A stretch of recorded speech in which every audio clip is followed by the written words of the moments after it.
November 1942. A German officer walks through the foggy streets of Copenhagen. He never hears the shot. He never sees the weapon. One moment he's alive, the next he is dead on the cobblestones, and his killer is already 3 streets away, the murder weapon tucked inside a coat sleeve. The weapon that ended his life resembled nothing more than an ordinary industrial pipe. There was no visible trigger guard to speak of, no refined curves, no polished metal catching the light. By every traditional measure, this was perhaps the most aesthetically unappealing firearm ever placed in the hands of British troops. Yet it stood as the most lethal covert instrument throughout the entire conflict. The well-rod pistol wasn't designed to decide the outcome of major engagements. Its purpose lay in an entirely different theater of warfare, one conducted in darkness, within cities under enemy control, in that narrow space between a resistance operative's hidden pocket and a traitor's head. And it accomplished this mission with a noise level so remarkably minimal that targets frequently expired before anyone in the vicinity understood a weapon had discharged. British intelligence faced a straightforward yet maddeningly difficult challenge in 1941. Churchill had commanded the Special Operations Executive, known as SOE, to ignite chaos throughout Europe. Operatives were being deployed into territories under enemy occupation across the continent. Underground networks were being established. Operations designed to disrupt enemy infrastructure were being coordinated. Yet a crucial piece was missing from their collection of tools. Whenever an SOE operative required the elimination of a specific individual without making noise, the available methods were disturbingly primitive. Bladed weapons demanded getting dangerously close to the target. Strangulation cords needed physical advantage in the right circumstances. Toxic substances were unreliable in their effects and took too long to work. What these operatives desperately needed was a firearm capable of killing at intimate distances without broadcasting the action to every enemy soldier patrolling nearby streets. Firearms with noise reduction technology did exist at the time, but they came with serious problems. The suppressed Sten submachine gun brought sound levels down to approximately 130 decibels, which compares to standing next to a jackhammer. This masked the sharp report of gunfire to some degree, but proved entirely inadequate for genuinely silent elimination work. The pistol suppressors commonly available during that era reduced the sound to roughly 120 decibels. This remained sufficiently loud to carry clearly across roadways, penetrate through building walls, reaching anyone positioned within 50 meters. The SOE required something unprecedented in the history of firearms, a weapon silent enough to discharge inside a building full of people without creating alarm. A weapon simple enough in construction that it couldn't fail when needed most. A weapon small enough to vanish beneath ordinary garments. The requirements appeared unattainable. The assignment landed with a compact team working at the Inner Services Research Bureau Station 9, situated in Welwyn Garden City to the north of London. Major Hugh Reeves led the design effort alongside several engineers whose identities remain largely concealed by classification restrictions. Their approach treated the challenge not from a traditional gunsmithing perspective, but through the lens of acoustic engineering. The noise generated by firing a gun originates from 3 distinct sources. The first comes from burning propellant gases blasting out of the barrel. The second results from the projectile itself exceeding the speed of sound. The third derives from the mechanical components of the weapon operating. Achieving genuine silence required neutralizing all 3 elements. The well-rod development team began their work by examining the ammunition. Conventional 9mm parabellum cartridges propel bullets at velocities around 350 meters per second, significantly faster than sound, which travels at approximately 343 meters per second under standard conditions. Every discharge would create a sonic boom, regardless of how effectively the expanding gases were contained. Their solution demonstrated elegant simplicity. They would utilize standard 9mm ammunition but reduce the quantity of propellant powder, decreasing the projectile's velocity to approximately 290 meters per second, keeping it below the sound barrier and eliminating the crack during flight. The second obstacle involved mechanical sound production. Self-loading pistols generate considerable noise from their slides reciprocating, ejecting empty cartridge cases and feeding fresh rounds into the chamber. The well rod design completely eliminated this source by incorporating a manual bolt mechanism. The shooter operated a textured knob positioned at the weapon's rear to extract fired cases and chamber subsequent rounds. The process was certainly slower than automatic operation, but produced virtually no sound. The third and most formidable challenge involved managing the propellant gases themselves. As a projectile exits the barrel, the gases expanding behind it generate what amounts to a small explosion at the muzzle opening. This creates the characteristic loud report associated with gunfire. The well rod addressed this fundamental problem with an integrated suppression system that proved revolutionary in both its straightforward design and its remarkable performance. The suppressor wasn't an add-on component, it constituted the weapon itself. The entire forward portion of the weapon, representing roughly 2/3 of the total length, consisted of sequential baffles and expansion chambers.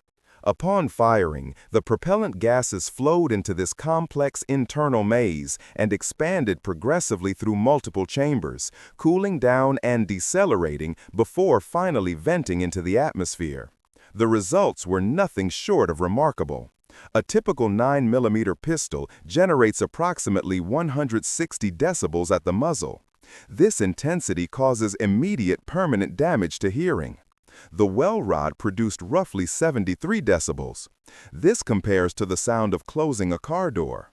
When measured from 10 meters away, the sound diminished even further, becoming almost impossible to distinguish from normal city background noise. The weapon measured just 14 inches from end to end. The grip section was a straightforward cylinder covered with rubber for better handling, containing a magazine that held 6 cartridges. Later production variants increased capacity to 8 rounds. The barrel extended forward with the appearance of common piping. No protective guard surrounded the trigger, merely a small curved piece of metal protruding from the bottom. The sights were extremely basic, consisting only of a fixed blade at the front and a simple notch at the rear. Because the well rod was never intended for accurate shooting at distance, the effective operating range topped out at roughly 23 meters. The optimal engagement distance was substantially shorter. This was fundamentally a close contact weapon, designed for placement directly against the target or discharge from across a confined space. At such intimate ranges, precision became largely irrelevant. What truly mattered was remaining unheard, and in this critical aspect, the well rod exceeded every expectation imaginable. Manufacturing commenced in late 1942. The precise production figures remain classified information even after all these decades, though estimates range anywhere from 2,800 units up to 14,000 units produced throughout the war years. The wide variation in these estimates reflects the extraordinary secrecy that surrounded the entire program. Serial numbers were intentionally randomized to prevent anyone from calculating production volumes. Written records were kept to an absolute minimum, and substantial amounts were subsequently destroyed. The weapon's first operational deployment occurred in early 1943. SOE operatives started receiving well rods through covert supply drops throughout occupied territories in Europe.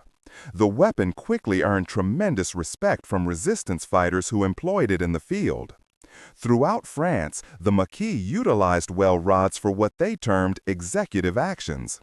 German officers who had earned notorious reputations for exceptional brutality towards civilian populations tended to die silently. Collaborators who had exposed resistance networks to the enemy stopped providing information permanently. The weapon enabled assassinations under circumstances that would have proven impossible with conventional firearms.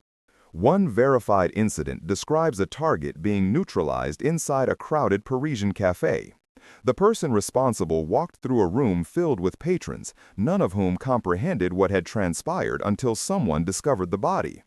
Within Denmark, the Holger Danske resistance organization made extensive use of well rods. Their targets encompassed Danish Nazis, Gestapo informants, and German intelligence personnel. The weapon's silence permitted operations in city centers during daylight hours under conditions that would have guaranteed death for the operative using any louder firearm. In Norway, SOE agents employed well rods during sabotage missions. Sentries could be eliminated without alerting patrol units positioned nearby. The brief period of confusion that followed a silent killing frequently determined whether a demolition operation succeeded or resulted in capture. The psychological effect on German occupation forces proved considerable. Officers came to understand that the quiet of a room provided no security. The lack of gunfire sounds didn't indicate safety. Informants became increasingly difficult to recruit as potential collaborators recognized that betraying the resistance could result in death arriving without warning, without sound, without any opportunity to summon assistance.